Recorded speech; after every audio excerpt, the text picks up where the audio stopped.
I want to take you through it. I just want to show you these very quickly. I'm going to show you one fold in a minute. Last week I did tea bag fold number 1. I'm going to do everything with tea bag fold number 2 today, which I think is the simplest fold. And from that one fold, you've got 4 options here. You've got even more. So there's an example of some of the tea bag folding that we're doing, but you'll be amazed how simple it is. But also these designs as well can be used for just printing off and putting in picture frames. There's an example of one that's got the crocus on, and then there's another one here that's got another crocus on there. You can see that, and look how contemporary and how I just love these crocus ones. I love the colourways. We have a certain colourway when we're designing, and everything mixes and matches. Even the tea bag folding, you just print off a small medium, and then you get these beautiful pictures just on their own, look fantastic. Now you could add jewels to them or glitter or whatever you want. And this is just a few examples of the different tea bag folding that you can see that you're just printing. So before, when you've printed off, before you've done anything else, you've got the simplest of things you can do with it. Now one tip is, I've got my designs here, as you can see. Now for this particular one, I've taken the medium large, and I've printed that off 4 times, because you need 8 to do this particular one. Actually, printed it 5 times. Oh, I've got more than that. Oh, look at me, I'm getting carried away. It's like a magician all of a sudden, aren't we? So we've got that there, got the 4 here. Now you think, oh, it's going to be a bit boring cutting each of those out. Well, it's not really, because there's a trick that I do. And what I do is I put the 4 together, make sure you printed them all at the same time so they're all in the same area.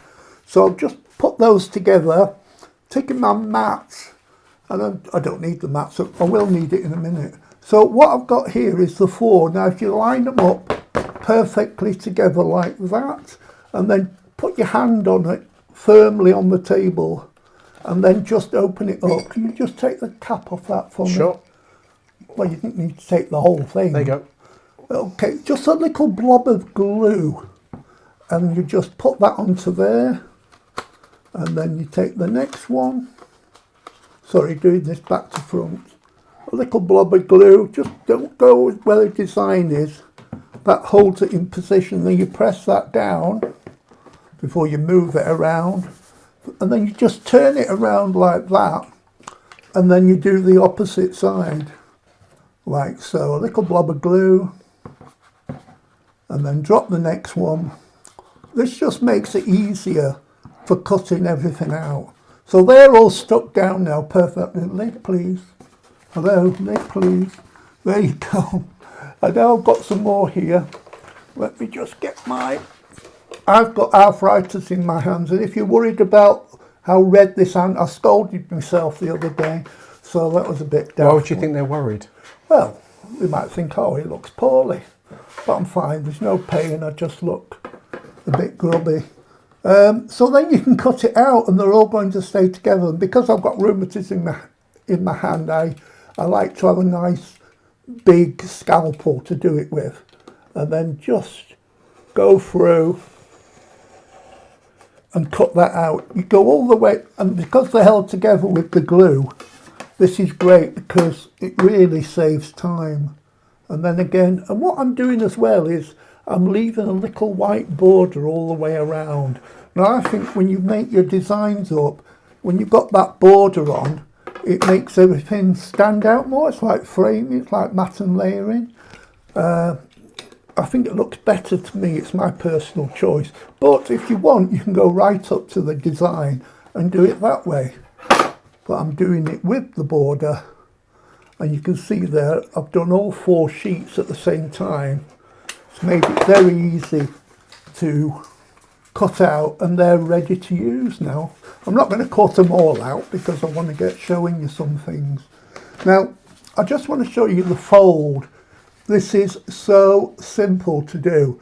You keep the design on the top, and all you're doing is folding that over, line it up at the end there, so like that, and then press it down with your finger in the middle, scrape across, and you've got that.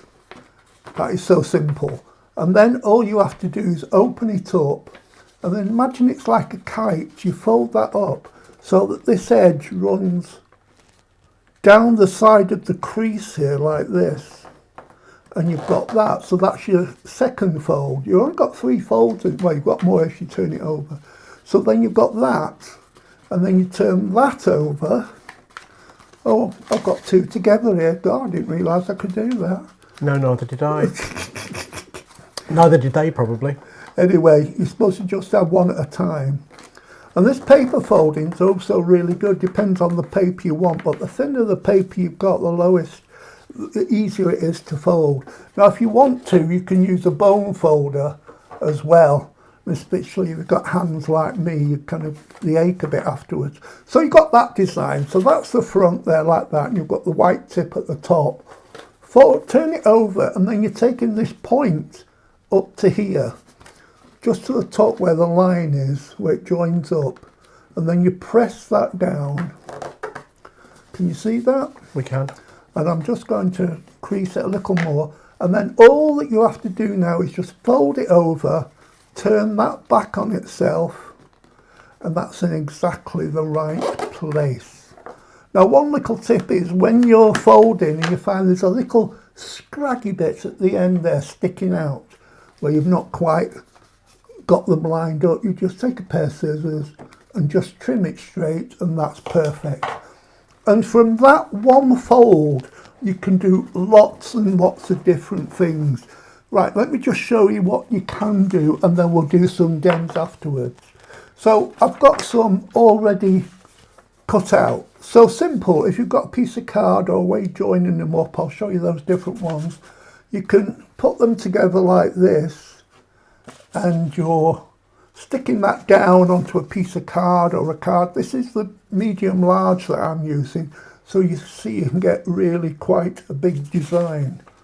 So you're just sticking them next to each other so it goes in a circle like that. That is, how simple is that? And if it's great if you're doing scrapbooking and things like that. Let me just get you my scrapbooking pages. So if you want to do something like that. You're on the move. I'm on the move. I've switched my chair on. Well, as soon as you've done that, we'll pass back to the studio So let Janice do her stuff. So there's an example of that design on the scrapbook page there. So if you're into your scrapbooking, that's the way that works. Or if you want to do something in a picture, I've just backed it with a different background paper there to stick that on the back. So that's the effect you get. So that is the first quick, easy way of doing it.